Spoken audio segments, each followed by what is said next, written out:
Good evening, everybody. We are back with some Division B action tonight. So we started on the East Coast and we're gonna end on the West Coast. So we have a doubleheader tonight, and we start the show with Jailbait versus East Coast. So name is program here. I have both of the teams sitting here in the lobby. And I'm gonna tell them that I'm ready whenever they are.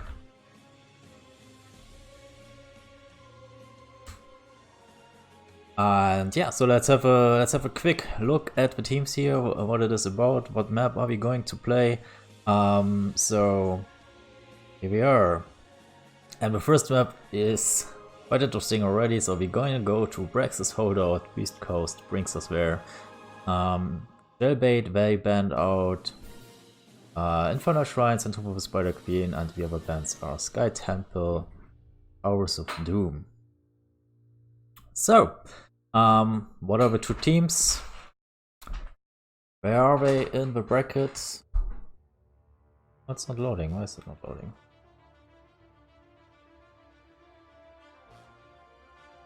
Interesting.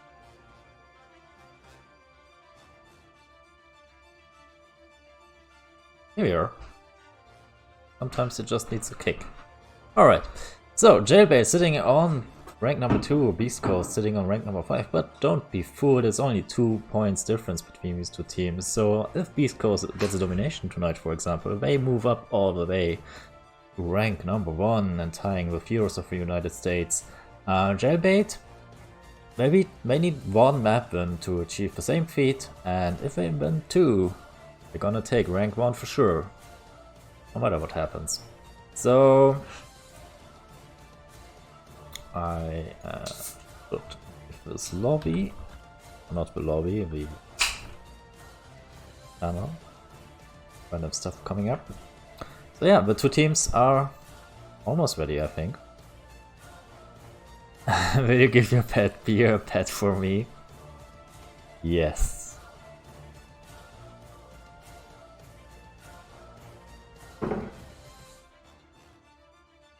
So yeah. Not sure what else to say. We are currently waiting for the team's practice holder. It's gonna be. I did not have super much time to research these two teams here tonight, but we're gonna figure out what they love to play and how the drafts will go. Maybe let's bring us back here. As I said before, it's gonna be Brax's Holdout. That's an interesting first map. $5 on the fish to win. Fish. I guess that's Jailbait. Alright. So how is chat doing? I see we have a couple of viewers here already. How was your first day of the week?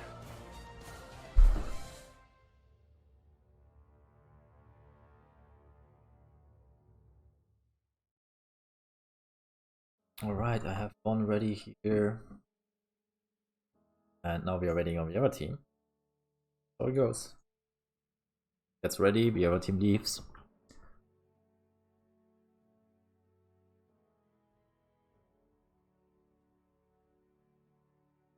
I will take that bet.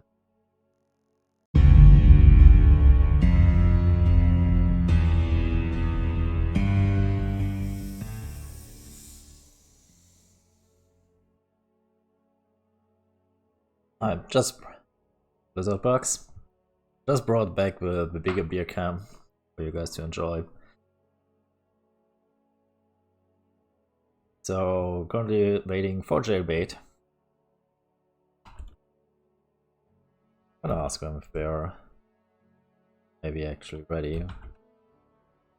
Waiting for me or something. Alright. We have a ready, let's go.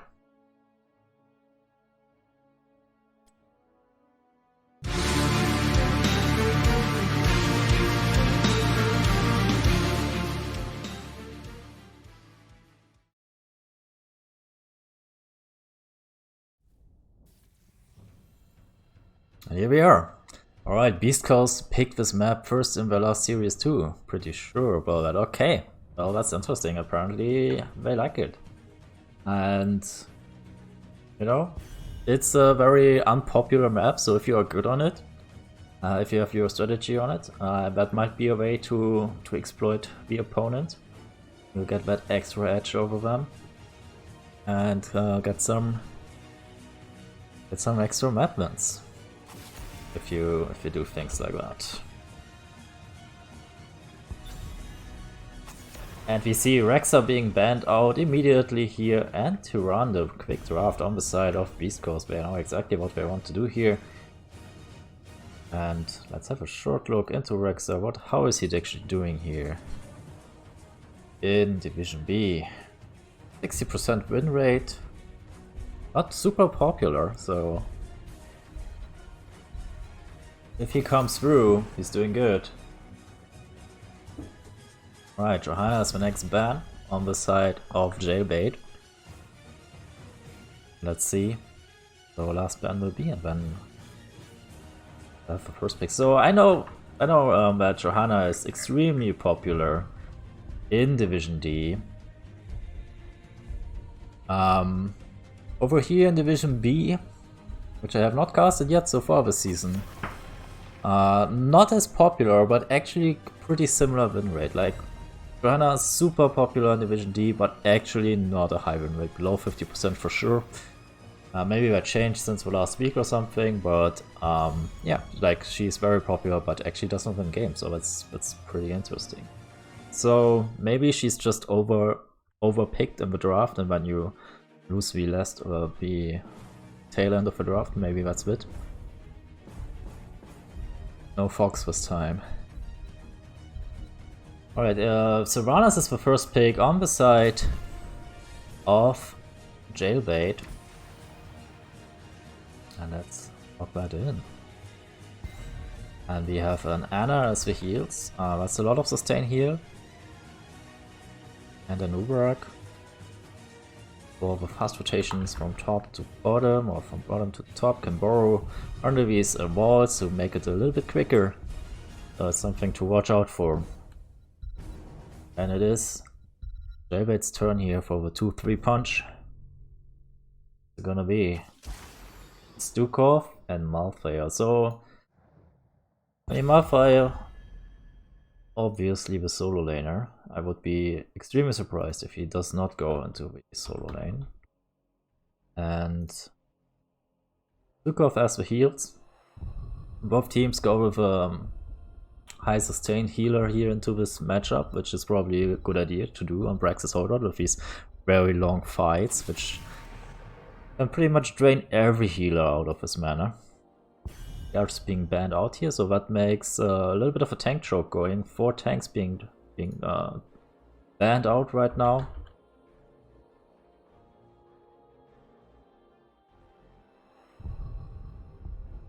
And Service plays a scary Gordana. Alright. See about that. Gul'dan, the next ban, and here comes Chen to match Malfile in the solo lane, and Maya on the captain.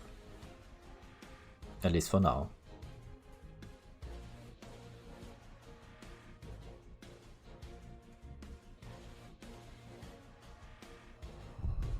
You're sitting comfortably. Good blue draft so far. Yeah.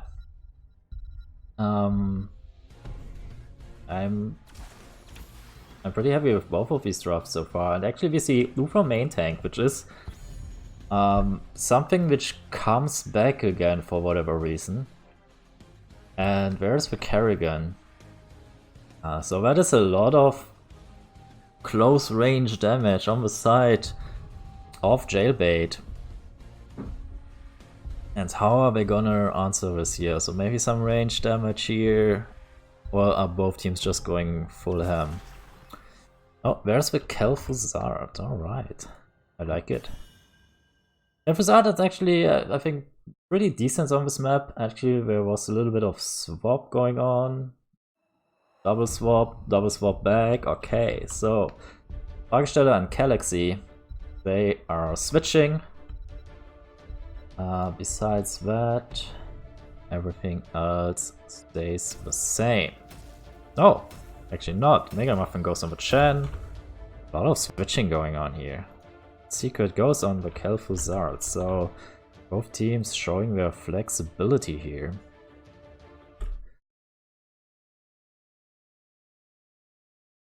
And whoops.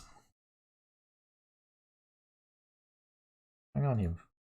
My game overlay is missing.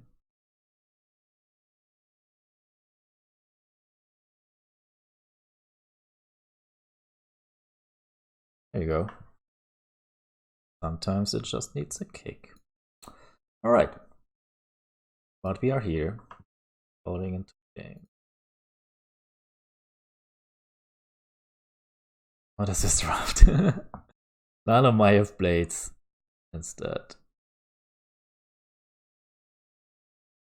No Mephisto ban, no Mephisto ban. Yeah, this is a pretty interesting draft.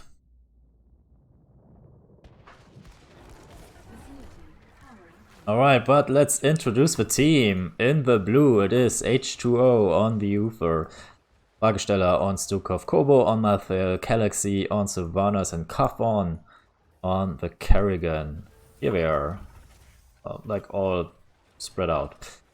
In the red, a little bit more clumped here in the bottom lane, we have Munkus on Maiev, Ceres on Ana, Mega Muffin playing with Shen Secret on Kel'Thuzad, and Gingy Boy on that Anubarak. And we see an interesting split coming out here on the side of Jailbait, who decide to go with the 4-man into the top lane to greet the Chen. And maybe get a quick kill here. Let's see how this evolves. Mega Muffin. Oh, the Ponder. Can he get out of here? Does he have some shields? He does have some shields, and it just puts them over the edge there. So Mega Muffin gets the heals now from Ana. He half-stones anyways. And it looks like they are making the full form and rotation into the top as Chen goes and half-stones to go into the bottom lane. So a little bit of advantage here, setting the tone on the side of Jailbait. And it looks like they want to keep setting the tone as they rotate 2 people into the bottom. So a lot of interesting rotations and initial splits coming out here on the side of Jailbait.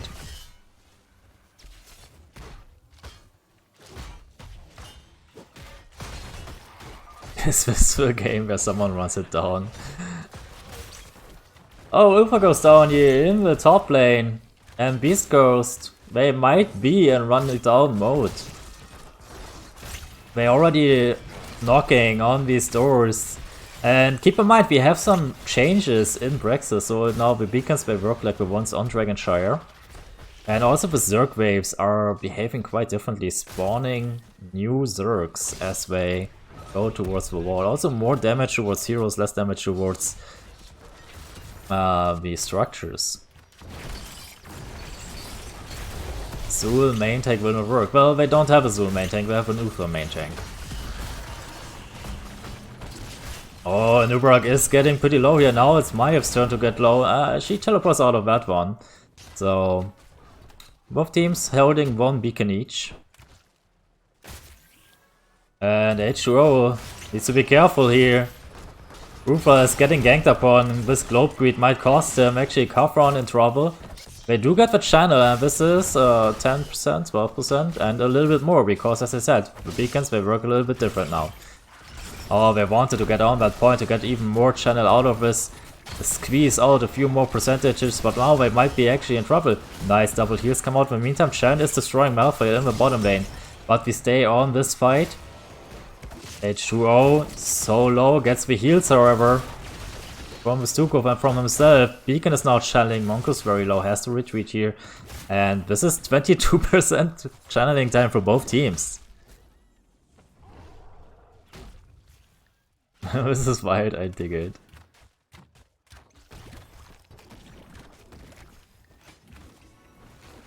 Alright, so. Let's have a look at talents here and what happened. We saw a death on Ufa and we saw a death in the solo lane here. But the real fight is over here in the top lane. Munkus is getting destroyed by this Rufus stun. And you know, Kel'Thuzad is not in his final form yet, so East Coast, they have to scale a little bit here with that Kel'Thuzad. But he's doing quite good work. There is another stack for him, 2 indeed actually, and Kafron needs to retreat. So they were knocking on their own wall here on the side of Jailbait, but they were not able to take out the tower, and the channel is to 90%. So Kafron is actually getting tethered in. Can he make it out of here? No, he cannot. So that's another kill now in the favor of Beast Coast. And they will channel this. Kobo too low to really do anything here in the bottom lane. Luther is making rotation down to maybe help out with that problem. And they move in. And that's a 60% channeled here, Kobo and Channel already giving themselves a little bit of a battle here in the lane. Mega Muffin falls back as he knows that someone had been on the beacon. So that Malphite will get some reinforcements. But they will re-engage. Kobo is actually pretty low. There comes the jump by the Chen. And that is the kill. Another solo lane kill. Malphite dies for the second time here, but channel through for Jailbait.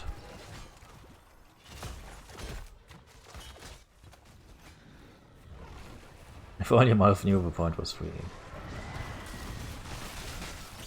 Alright, and here you see the new improved Zerg wave coming in. And they are already smashing through that front wall.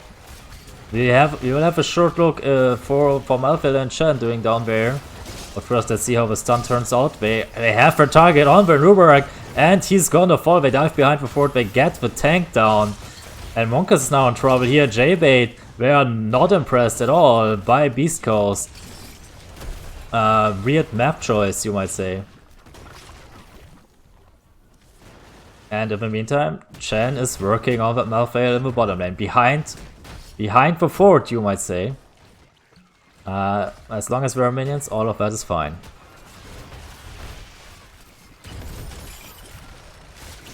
The burrow in by Nubarag, and can they get the drop on Galaxy? Savanas walks out of here with no mana. And Chen has done his work on the bottom lane too. So a little bit more of value for Jailbait.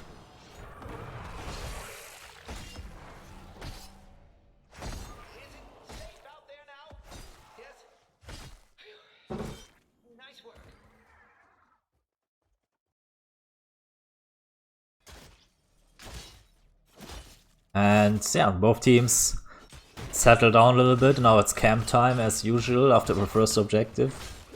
Very few teams actually care about taking these before or during the first objective. And yeah, the number 2 seed here is looking structurally in quite a good shape. And XP a little bit behind. Oh, Mega Muffin needs to be careful here. The rotation is coming straight for him. But with this little kick over H2O, he makes it out of there, no problems.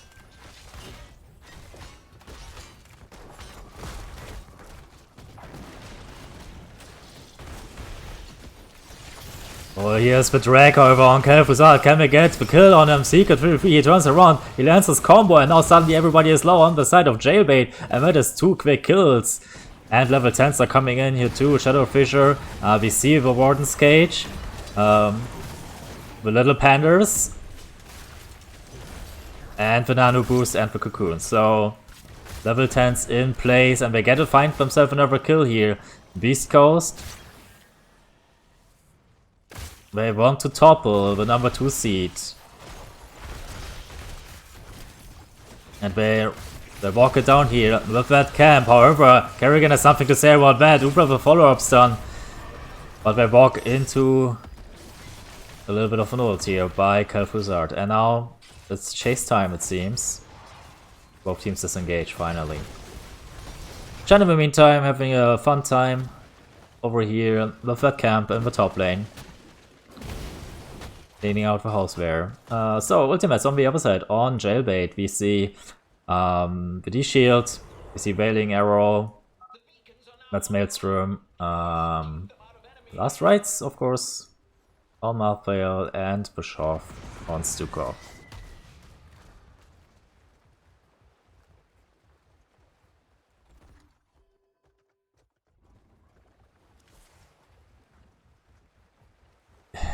Let's show and then stand way out in lane.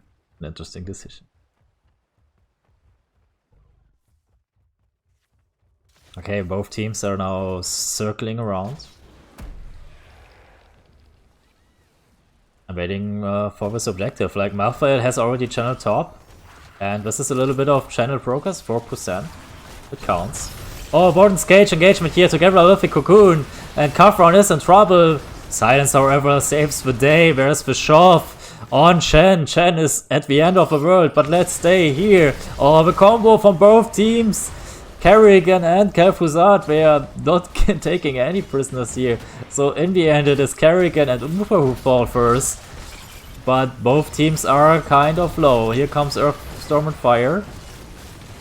And now it's go time for Beast Coast, and they enter the Beast mode and take a 5-man team wipe without losing a single member of their own. And this should be a solid progress on the beacon. They invade the enemy camp here too.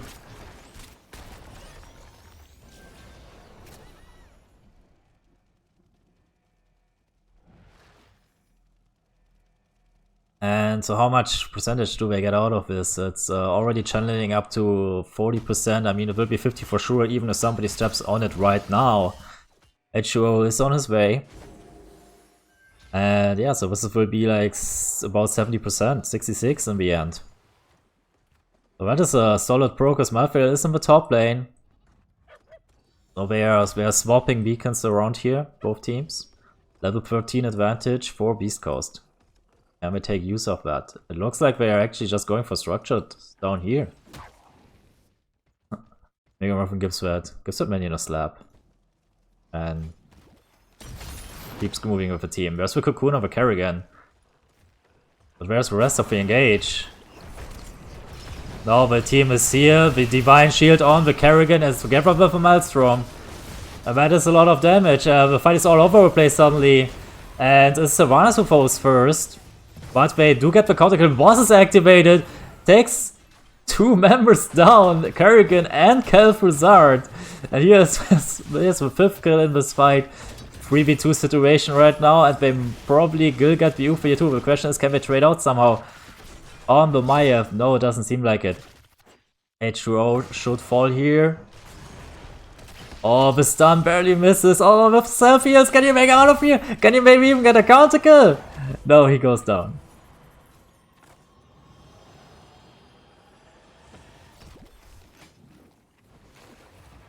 That was a good show. Shame we lost for 5v4 after. Yeah. That was weird.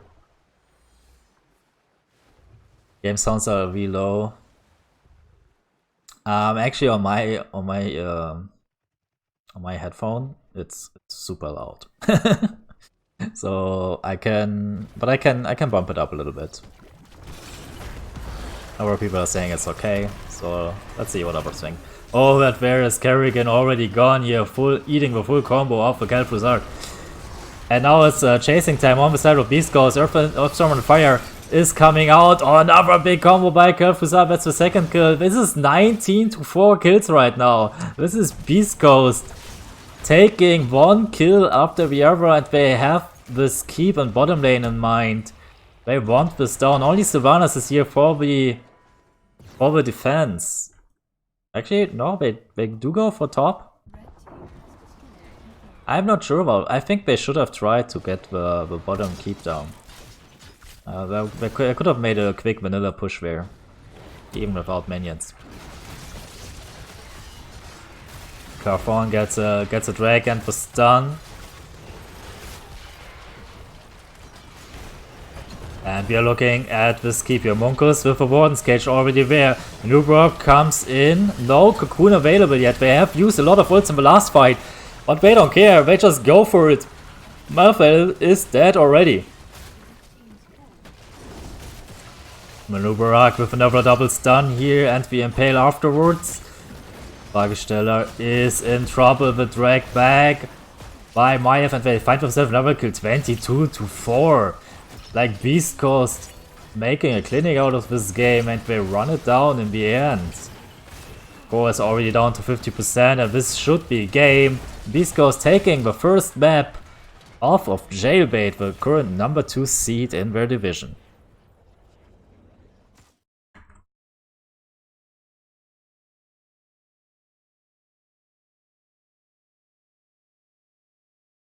Alright, so I powered up the sound a little bit of the game. Let me know if that helped or not, or if you think it should be less even.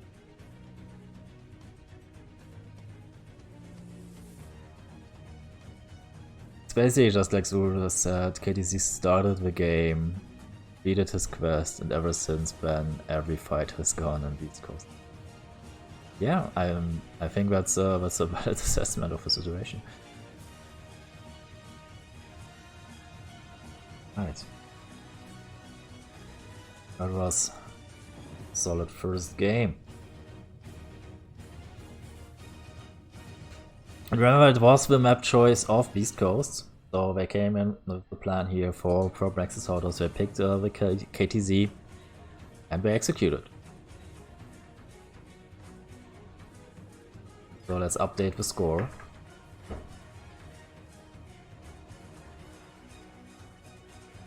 Here. See what they want to have. They want for the second map, or like who actually wants the second map. Let me find H2O.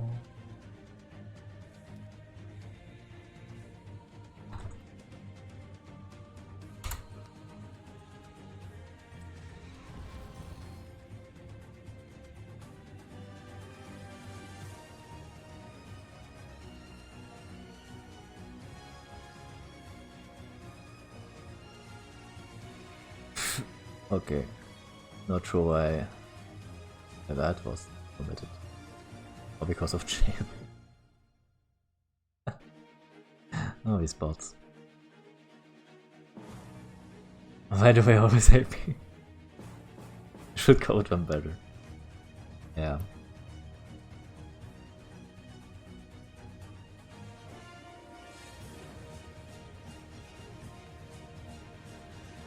I'm not coding. Just use it. Alright, so I'm still waiting for a response here by the captain of Jailbait to hear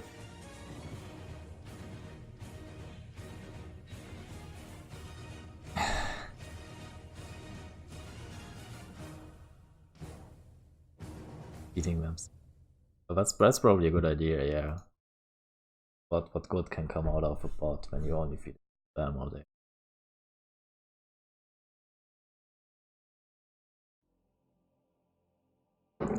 Imagine being a bot in this world. Okay. So I'm getting a value tool. Works too. And who will pick this?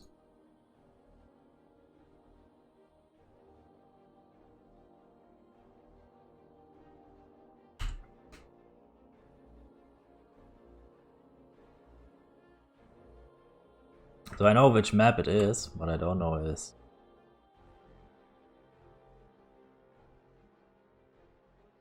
And it's Beast Coast choice. So Jailbait, they went with they went with the first pick. And it's gonna be Dragonshire.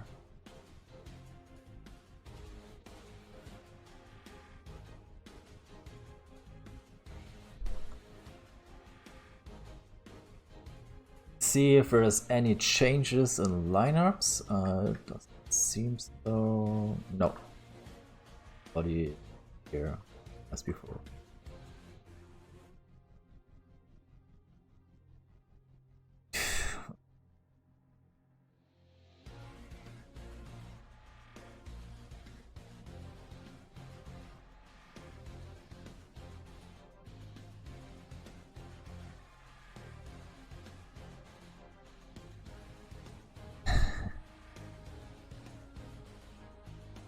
Okay.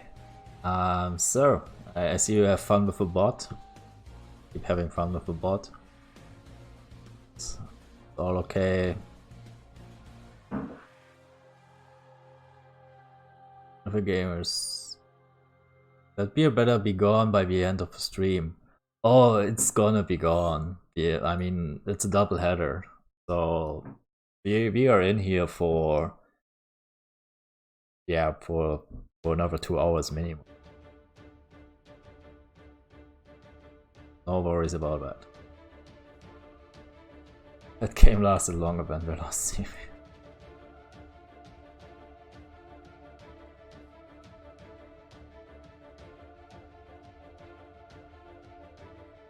Okay.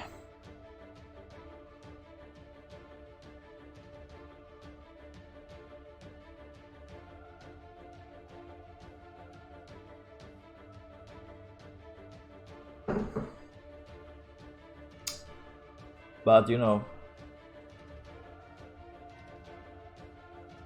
with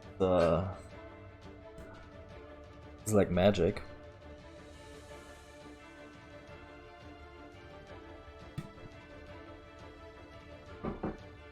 It's a magic. Oh, magic. Sure, you wonder how I did that.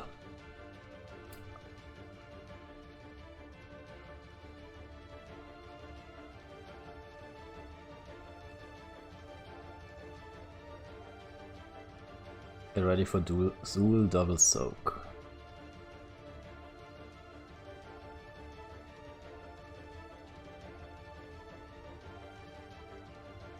Alright, so we are currently waiting for one member on the side of Jailbait. Have a quick look here. Again on the bracket. So as I said before, Beast Coast, they get the domination tonight. Gonna tie for first place with Heroes of the United States. For Jailbait, all they need is one map.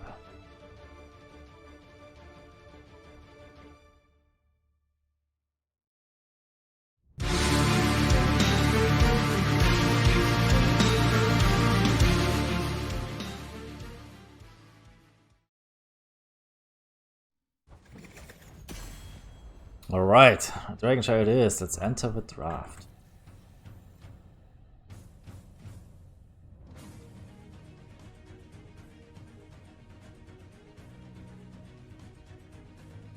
Enter the draft.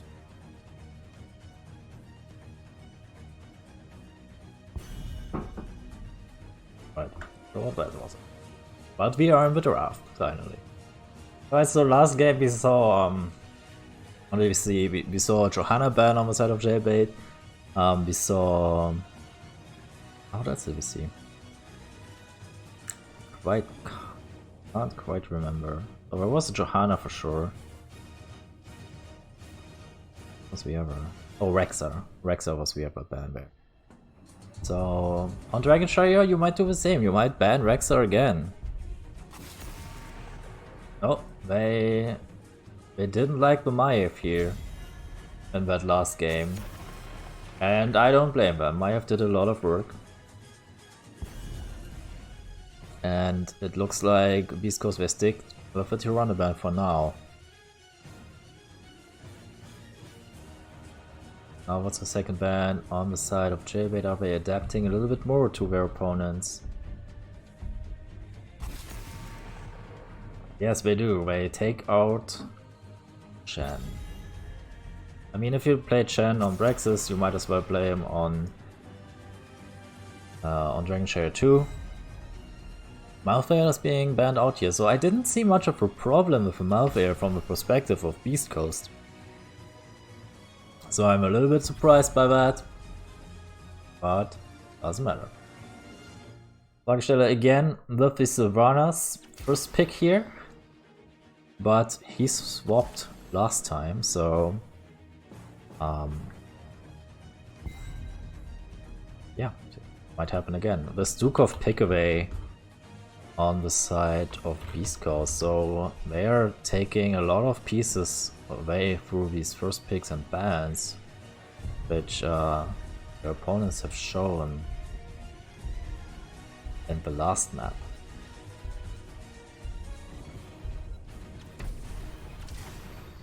Here comes Vajrana, so this time Vajrana comes through and they take it. See Kafron on it. He was actually the Kerrigan in the previous game, so a lot of role swaps if it stays like that. Galaxy on the Chainer, okay, the Anaban this time. And yeah. On Dragonshire, why not? It's another map where you need to a lot of sustain as a healer at least. Because there's like a constant brawling going on, and if not, then you're probably in the wrong lane as a healer. Because somewhere is always a fight happening. So Zul being banned out, so much for the Zul double soaking. It's not gonna happen here. It looks like Jailbait figured that one out, if it is a strategy of Beast Coast. So they have to do without the Zul.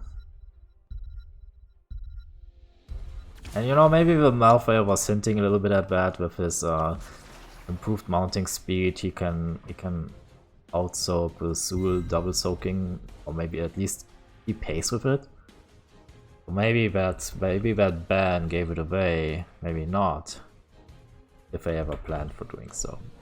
Lorik in the offlane. We haven't seen any offlaner so far on the side of Jailbait, so Kobo's pick is still open here. We see Thrall in the solo lane and Rhaegar as the heals.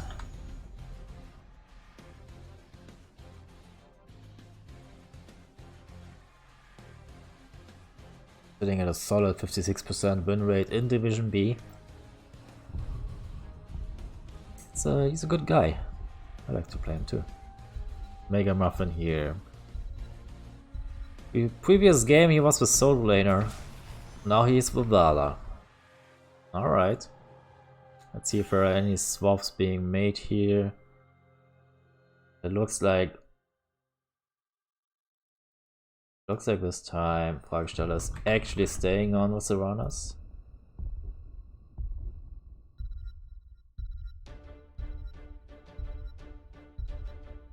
Ooh. Alright, no swaps this time. Rip, that was a gamble. Indeed. I guess we are talking about the Zul double soaking.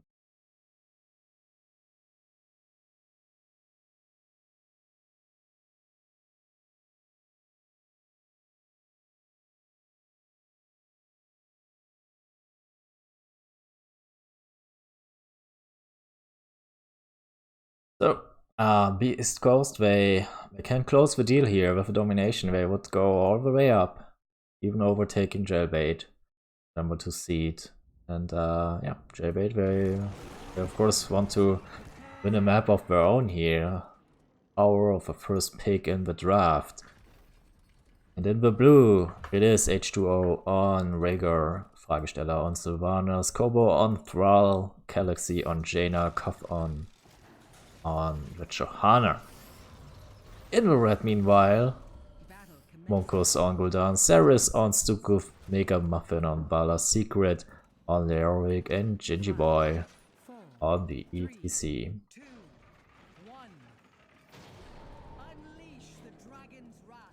And we see another interesting initial split here coming out on the side of Beast Coast this time. They're going with a 4-man bottom lane. And they're gonna deal some immediate damage to this tower with this long range Fell Flames of Gul'dan.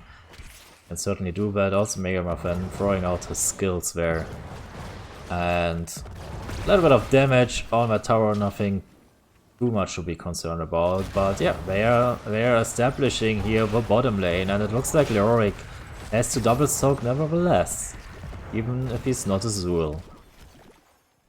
And you know, that might actually work out, because on the other side there's only a Thrall. I'm not sure if Thrall has the capabilities of double soak even remotely as good as Leoric. I mean, feel free to correct me on that, all that in chat, but I'm not a solo laner, but I don't think Thrall can do that. Not as good as Leroy could. We actually see Rhaegar sitting in mid lane, getting that soak out.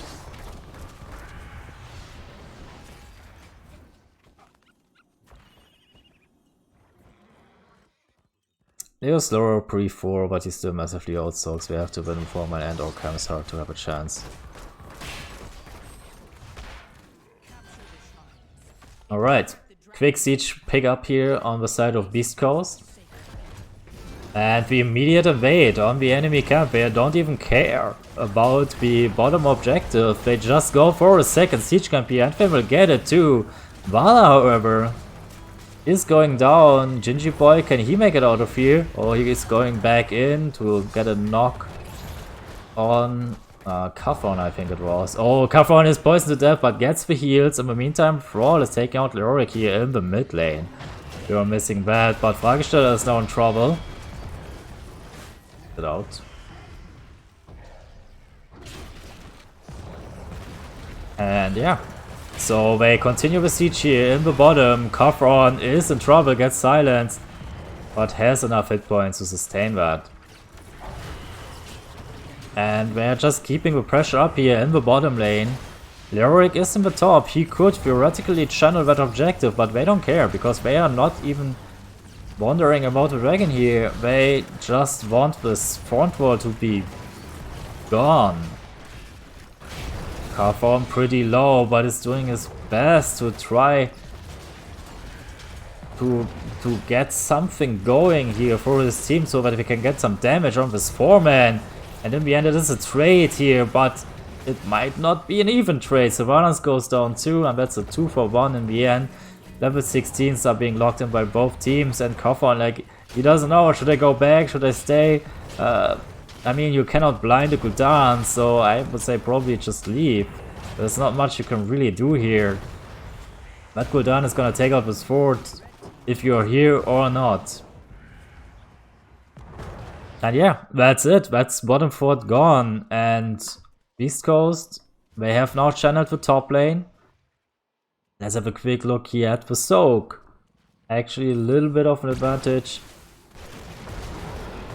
for Jailbait, but it might be not enough because that fort on the bottom is down. Trickle XP is now in favor of Beast Coast, and with that massive pressure they had in the bottom lane, these 3 kills, they now secure the Dragonite here, and they immediately go into the middle. This is a super hyper aggressive playstyle by Beast Coast, going hard on these structures. And yeah, as people mentioned already in the chat, they seem like a team who just wants to run it down.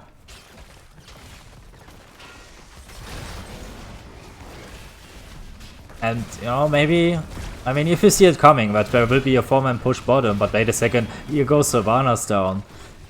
If you see that coming, that they're gonna send 4 people bottom, maybe Thrall is not the right pick for your solo laner. But of course we have to see it coming first. And yeah, Beast Coast, they waste no time, and they get out a second fort here. Half a level advantage now for them, and Trickle XP strongly in favor of them right now. Can't use resources you don't have. Oh, the silence is good. ETC slicing gets the knockback on with Johanna, and that's the end of her. And the invade is there. Beast Coast, they have their foot on the gas pedal, and they're just pressing it out. They are not letting go of anything here. Gingy Boy going in slide after slide. The HGO, does he have a heal for himself? Oh my god, no. No cooldowns there, obviously, otherwise he would have healed himself. And that's another kill, 5-4. I mean, they are getting kills on the side of Jailbait, but it doesn't matter because all the kills they get is in the defensive position, is after a camp had been evaded, is after a fort had been fallen. So, Beast Coast, they get what they want. And they are willing to sacrifice a hero here and there for it. And it doesn't matter. Like, they are just running away with the game right now. I mean, if you look at it, And heroes they have 1 kill more. And the minions XP is not so much more either, but somehow it adds up because they have the structures and they get the passive XP, which is 1k right now, and it will be more in the future. Level 10s are being locked in. It is the Mosh Pit, the Fear, the N2. That's a lot of engaged potential. We have the Shove, and in the end, the Rain of Vengeance for a while. I mean, this is insane. With these level 10s, like, if they even step out and make one wrong move, they will get absolutely destroyed here. There's the Fear, but Kofron had the Unstoppable still going, so he was able to walk out of that one. Literally running for his life. Yeah, this is exactly what happened to Red Rhaegar. Like, he was trying to reach core, to reach the Hall of Storms, but it didn't happen. And he is now being engaged on the side of Jailbait. They also have picked some ultimates, of course. Ring of Frost is via Blessed Shield, Welding Arrow, Sunder, and what did I miss? Ancestral Healing. So with level 10s, maybe they can start turning this around a little bit here. The Heroic is on his way into the mid lane as well as Thrall. Thrall needs to be there for the defense, otherwise we're gonna pick up Dragon. They have a camp pushing down the top lane too, but actually just fallen. Oh, the Mosh Pit hits nothing! Only zoning for the Johanna. Ring of Frost comes down, hits on BTC however. Mega Muffin is in trouble as well as H2O. H2O actually is going down against Vela. No, it's 12 hit points left. What the hell? And there is the trade out in the end. Oh, ATC is going for it. He gets Rhaegar. And Galaxy is toast too. This is 4 for 1 in the end. And Beast Coast, they are now just waiting to get this Dragon Knight. Secret is actually taking care of Kobo in the meantime. So this makes it a full team wipe. Everybody dead on the side of Jailbait.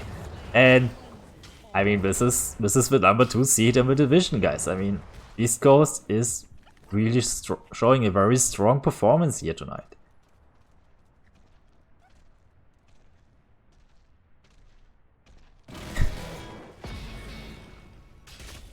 And Dragon Knight goes into the bottom lane. Level 13 advantage right now.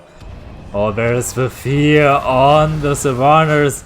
And actually, she makes the escape happening. Somehow, Dragon Knight is here with Shove on Johanna. So Johanna is currently at the other side of the map, like threading the needle there between the 2 keeps. Ceres with that Shove, and that secures the keep. The Dragon Knight is on the retreat. 30% health left on that thing. And yeah, so again, they got what they came for. And now there's a little bit of a bush buddy. They try again. Ring of Frost whiffs completely nothing in that thing. ETC. 30 seconds for another Mosh Pit, so nothing there right now. The Sunder, however, Kofron is getting destroyed, and Thrall might be the next one. Sunder used or not. Actually, he gets out of it. But Rhaegar, again, poisoned to death, and it's the same destiny than the first time. ETC is very deep. Trades out. And wow, that's another 5-man wipe. Only 1 death on the side of Beast Coast, and they are already on the core. But with no minions and that low of a front line, or dead, they decide to postpone that for later. 9 minutes and 40 seconds, we already have a first damage on the core here. And on the retreat path, they take a siege camp. Now they take their own siege camp. There's not much happening here on the top lane. I mean, there was a card camp pushing into it, but it actually didn't do that much. East Coast, very close to level 16 here actually.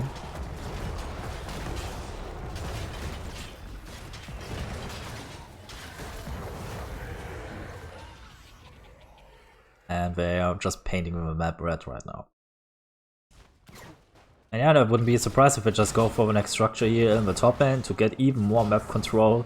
I mean, Jailbait is in a very, very defensive position right now. They are 3 levels behind.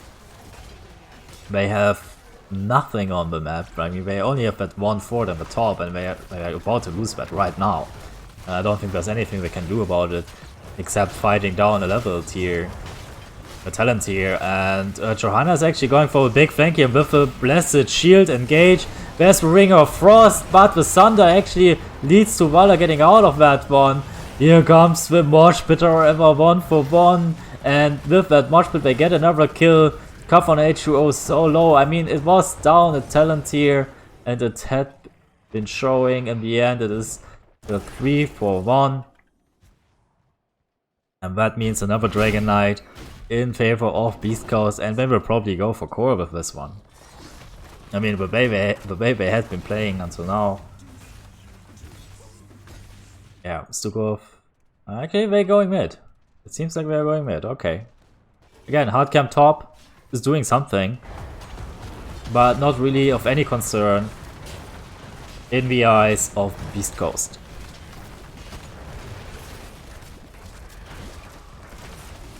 This is what happens when teams don't adapt to their opponents.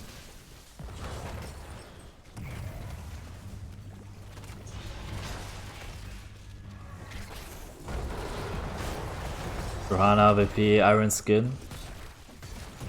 Walking out of here.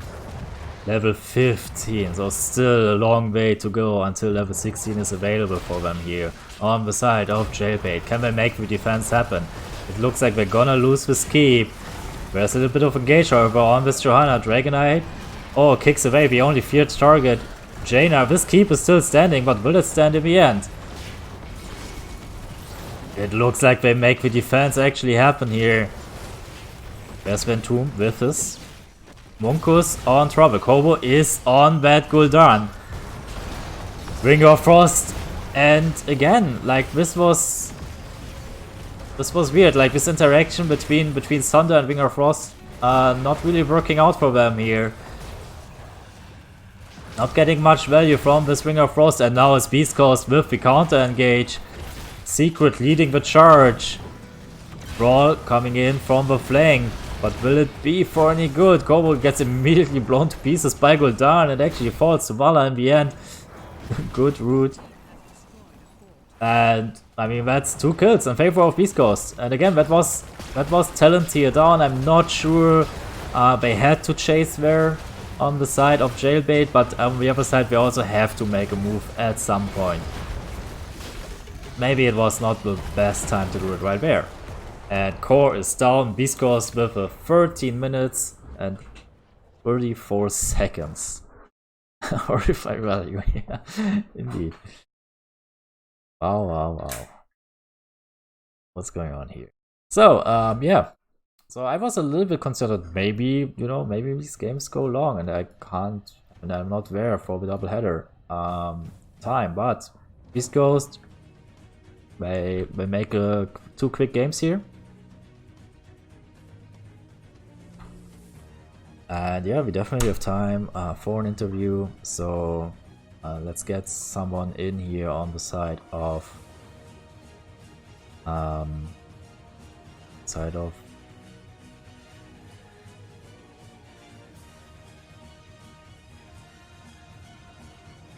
not sure how my... Hey! Hello!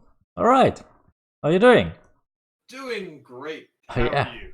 Well, I'm splendid. So that was 2 very interesting games, very short games. And reading the chat a little bit, it seems you're like infamous for running it down. Well, we know what we like. All right. So let's talk a little bit about the games. So. First game, Braxis Holdout, seems to be like one of your more favorable maps. You have to play the last series, I've read in the chat. So what is it with Braxis? Is it just fitting your playstyle, or what's going on there? It fits our playstyle pretty well. It allows us to have a little bit of like variety. It's a map you don't see often, and part of it also, people aren't used to playing on Braxis, and to be honest, it's I think 2 of our players' favorite map to play on. Oh, really? That's interesting. It's like a non-stop team fight, so yeah, like they love. They're stat obsessed. They want their stats. Fair enough. So yeah, so you pick the KTZ there, and he needs a little time to get stacked, but like once he was done, seems like you were in the mood to like just do what you do best, which seems to be ending the game as soon as possible. So, did you call your team to like show some restraint until that KTC is up and ready, or did you not really care about that? It's something that whenever you play with KTZ, you have to realize that he's a little bit like Varian. He's not online until he finishes. Like Varian's not online until level 4. KTZ's not online until he finishes his quest and hits level 10. And then it's a completely different ball game. Yeah. Like, and I mean, also with Maev, like Maev before she gets cage and Maev after she hits cage are Yeah. two completely different animals. And so yeah, we were being very cognizant of how we were approaching the fights to make sure that we didn't overcommit before we hit those milestones. All right, so I mean, Brexit Holdout, there had been some changes to it. Was it this week? Last week. We have Monday already. Yeah. So yeah, what do you think about these changes? Are they anything which concern you at all, or is it good for you? Is it bad for you the way you play the map? Okay, it did concern me, but like as you saw on that map, when there's like if there is something more than a 0% wave, you have to respond to it. And I felt like before the changes, even if it was a 0% wave, if you hadn't taken out a fort, you were in danger of losing your own fort. Yeah. But now a 0% wave doesn't spawn a guardian. Okay. And it only spawns the Ultralisk, which can bring out more things, but also the changes to how the targeting of your towers work. If you've I don't think you need to address it immediately like you did before, and especially if you have a fort down in that lane, the catapult pressure combined with the towers will self-clear the lane for you. The one weird interaction I have seen is that Lava Wave seems to do less damage to the Zerg Wave than it did before. Oh, that's interesting. Didn't they lose hit points? Or did they get that's buffed? the thing, is that the Zerg Wave lost hit points, so okay. they should take more percent damage than they did before, but you'll see like Zerglings walk out of it, and they have enough. Like it might just be because they're moving forward through the lava wave. Yeah, but maybe it's. I don't know how that interaction just works, but that is like one thing I have noticed, that lava wave basically does nothing on that map anymore. Like I'll be honest, I don't like Ragnaros on that map ever since the patch changed it so that the Zerg wave would attack Molten Core. There was a very long time where if you went Molten Core, the Zerg would just wallow around you like, what the heck's going on? All right. So second map, we saw the Zul ban on the other team. So I guess that was targeted. Yeah, well, what they were trying to do was to deny our double soak strategy. And Views just said, okay, let's go with Lyric Man. Well, I mean, that's the thing, is that like they did good scouting. I will give them that much. They did some excellent scouting to get prepared for this. But the thing is that we have like layers upon layers to our draft, how we approach the draft. Yeah. You might think that, oh, you've taken away Keith, you've taken away Sylvanas from us. Like before, I was actually looking at the stats for this from DB Smiley's like his stat card. I didn't realize I had only played 3 heroes this entire season, and one of those heroes I played in one match. All right. It had been Sylvanas and Mephisto for the rest of it. Oh. And so they took Sylvanas, which, like, if you have been watching our matches, yeah, I've been playing a lot of Sylvanas, but I've been working really hard on my hero pool, so I don't have as limited of a hero pool as it might seem from just watching NGS games. Yeah.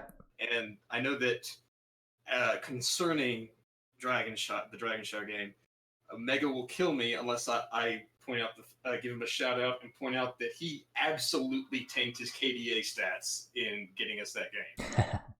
Like he went in to secure kills, went so super ham, and then would die for it. So I would like to thank Mega for being such a team player, and also thank my team for taking his stats. Yeah, also the chat recognized that, saying Vala kept diving in to secure kills. And I mean, yeah, it worked out for you. You had several team vibes in this game. Coming back to this double soak strategy, I mean, your opponents figured out that banning Azul would be hopefully enough to discourage you from the 4-man bottom lane. But you still did it. So maybe, do you think the Thrall pick was maybe the wrong choice there because he might not be able to keep up with the Lyric double soaking? Or like, I mean, without giving too much away, like, do you think this was, they still ran into your trap, basically? Well, I think that I think they thought they had neutralized our normal strategy by virtue of their picks. Yeah. And they went into a comfortable normal draft, and they didn't realize that we have. But you don't care. We're like an onion or an ogre. We have layers. Yeah. All right, great. So yeah, and that was the number 2 seed in your division. So I mean, They're number 2 seed, but according to the most recent power rankings, okay. East, they are the number 1 team, and we're number 3. All right, so according to the rankings, which are live right now, they are the number 2, or they had been the number 2 seed. You dominated them, so you move all the way up to the top. So, I didn't realize that would be the result of this match. You move all the way to the top, and you are now tied with United States of Heroes or Heroes of the United States or something like that. We play them Wednesday, and you play them Wednesday. That's great. So this will be a tied for place 1 matchup.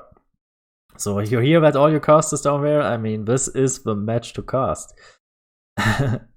It's the game of the century of the week. Yeah. Right after this one that we had just played, the previous game of the century of the week. So yeah, anything else you want to say? Any shout outs? The floor is all yours.